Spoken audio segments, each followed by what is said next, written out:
sama kanam ma koy gis li ma koy sante mooy ni man dama réclamé wu département Mbacké ak Touba après bu ma immigré nekkoon Dakar def nekk mais dama réclamé département soxlaatuma fenn département Mbacké mooy sama soxla ñu am ñu nu baatalee moo doon xam dama ko sama biir xol te ñaan naa yàlla ak yonent bi Sëñ Tuubaa aussi saafaraal ni ko muy lan ni le secteur informel fraude rime yu salte yëpp ñu jël ñu defal ñu ci roq ni ñun la te àdduna si di dox doxin boo xam ni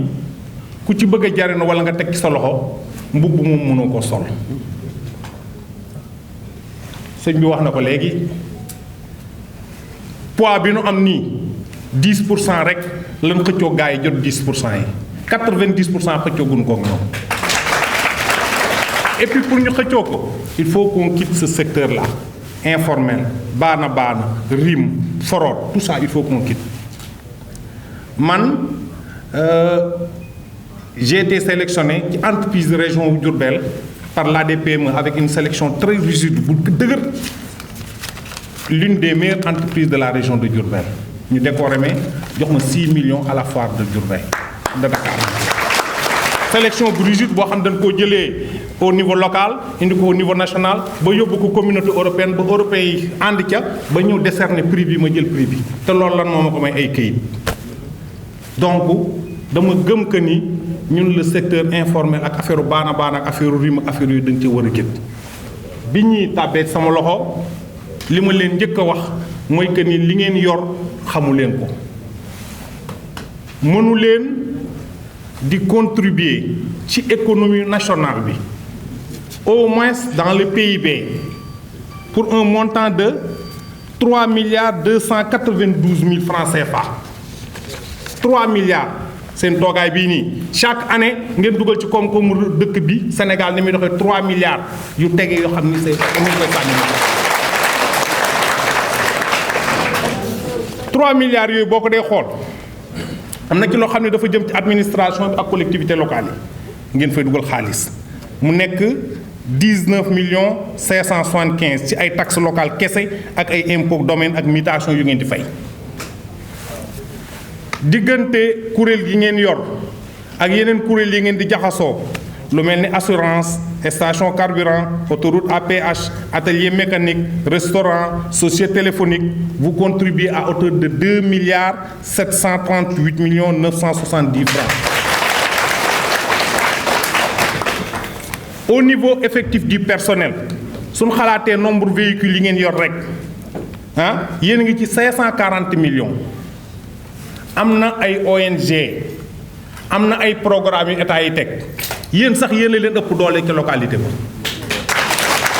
da ngay gis ab ONG day ñëw budget bi mu injecté 130 millions la pour jàppale ndawum xëyum ndaw ñi 130 millions nga évaluer ko par an ni dugal na ko fa jàppale ko kii bi ak pratique procédure yéen ci jaarle ba mu yegsi ca ndaw ya nga ñëw état di élaborer ay programme di ko jàppale ndaw lu mel ni état employeur lu mel ni ay subvention ak leneen te du yegsi yéen fi ngeen yegsi 540 millions ngeen ko dugal ci xëy mi te feeñut fenn donc c'est de l'informel.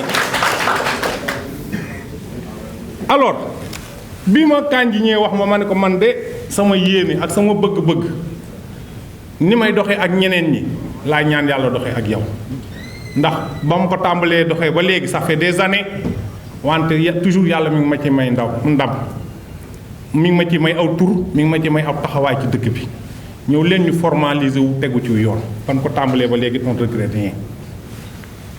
taxawal na GIE am na registre de commerce am na NINEA am na CACHEM am na liste des membres am na agrément ba tàmbali di def ay correspondance fu nekk. Le directeur de l'ARD nous a reçus, qui est le conseil technique de la région de Diourbel, saluer cette initiative. Le gouverneur de la région de Diourbel recevoir nous, daal di saluer cette initiative. Ñu ko ci remercier de passage toutes ces institutions-là. kon su nu demee yàlla di dox ba ak suba mu jàppal ñu bis bu mel nii ñu ñëw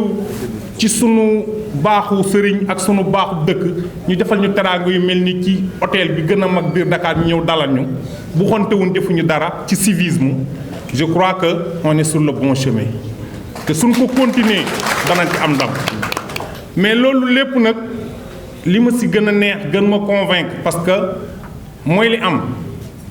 dafa ma dajaleeg sunu sëriñ encore muy sëñ Bachir Bousso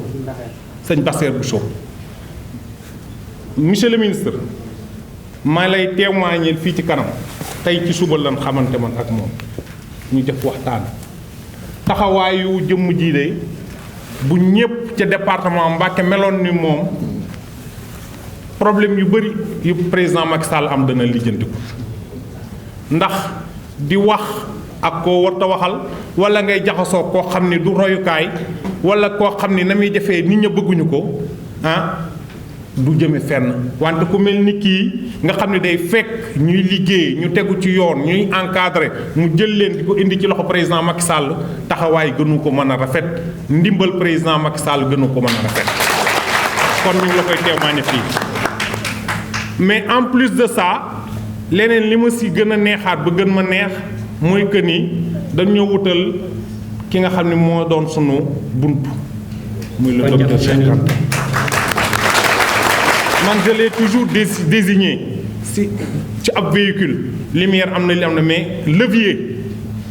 ab oto ak boîte moo yore oto lu nekk mën nga ko soxal mais boîte bi moom bu fonctionné wut rek rien ne fonctionne te moom mooy levier wu président Macky Sall parce que man je le connais xam naa ko jógam day yeex waxam day yeex mu jóg mais bu jógee rek oto boobu moom dana bouger te monsieur le ministre il est temps nag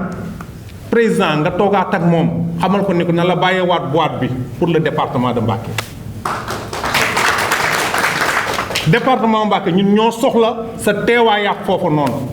parce que la fa nekk ay grenier électoral structuré wu nga war a toog ak ñoom te du ay politique gu tëgg du ay politique gu fekk du politique gu dara mais comme ñu mel nii la di liggéey bëgg ku leen déglu bëgg ku leen accompagner bëgg ñu ànd ak président Macky Sall liggéey loolu dong moo fa am.